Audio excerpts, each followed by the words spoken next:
this is a very interesting question, because it holds within it already a certain perspective that doesn't necessarily align with Tantric cosmology. So you see, the question that you're asking searches for someone for someone to be blamed, basically. Yeah, and we have this, I'm not saying that you're the only one doing this, we have this as a culture. But we have to understand that it is a cultural vision that we have, that we want to have someone that we can put in front of a court, and we can have them judged, and we know this one, it was this one's mistake. Now, why this doesn't align, even just as a thought process, even though we all have it so clearly within our cultural background, doesn't align at all with the Tantric system, because it renders one of the people a victim and the other one a controller. And as much as that might look like that in a situation, and obviously if somebody is doing something violent to somebody else, that is obviously something that is not endorsed, right? It is not good. No, do not do that. One of the big principles in both Tantra and Yoga is ahimsa. Do not be violent ever against anyone, clearly, because then, you know, as much as you gain karma and I don't know what, but you can also not meditate, and you cannot be at peace, and you cannot be in your heart.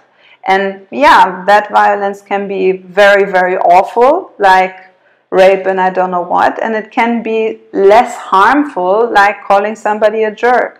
But it is nevertheless both violent and both not an acceptable behavior. Why? Because it renders one person in control and the other a victim. And therefore it creates separation. And separation doesn't exist in Tantra. So I'm giving you this answer to understand it in a larger context. It is obviously wrong to do anything horrible to anyone. It is wrong, and there is no excuse for it. But guess what? You will be paid back. Even if you are the worst rapist, you are in a society that doesn't care. It's war times. You are raping 500 people, and nobody will put you to jail for that. And nobody will find out until you die. You will get what you deserve after that, for sure, because it's within the cosmology of everything. What you did exists. It is there as a resonance. It doesn't matter if somebody came and said, "Oh, you know what? That wasn't right. Let me punish you." Right? This is something that we put on top as humans in order to organize our society, which is a good thing. It is a good thing to understand, well, guys, you know, we all have our problems, but this is the limit. But in a cosmic sense, when we speak about wanting to get enlightened, wanting to unify everything with everyone, there cannot be a line, right? It cannot be, oh, you know what, it's sure, we get what we deserve as long as it is, I say asshole, you say a bitch. Yeah, but when it comes to enslavement and rape, then it's different. You know, when you think about it in a context of enlightenment, then it has to be an analog system that you're talking about.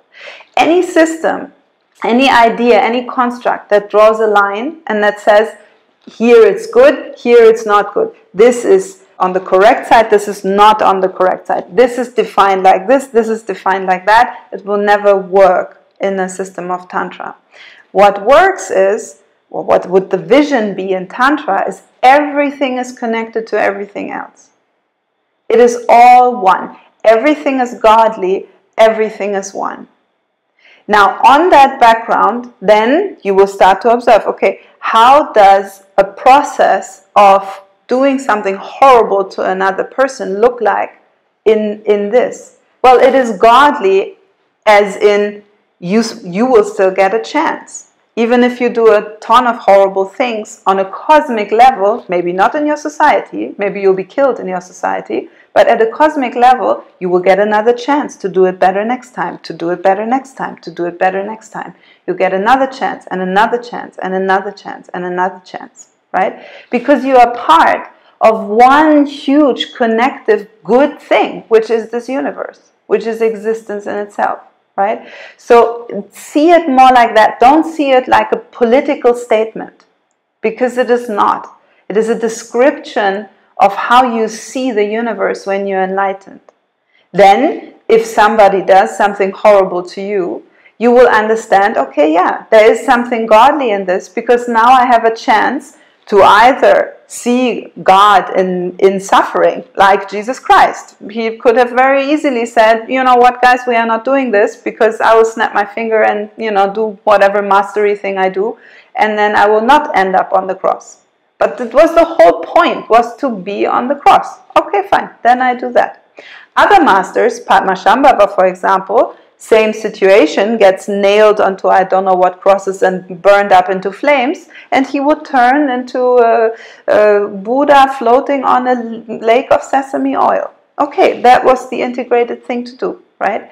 But all of it happens on a background of understanding that it's just one. There's only one, right? And therefore in Tantra you cannot speak about these constructs that sit on a, let's say, much more limited viewpoint that we need to apply when we try to keep everybody in check in a society, if that makes sense. Now that unifying aspect we all have access to through our heart. We've been talking about that before. So when you look upon any situation from your heart, you will know exactly what is your action in it, what is the reality of it, what is what needs to be learned within it, where do we need to act, where do we need to accept. All of that is known when we know the unity, when we know the heart. Hey guys, if you like this video, make sure to like and subscribe to our YouTube channel for more content on spirituality, Tantra and more. And if you want to sign up for our online classes or for our retreats, you can see our website on the description below.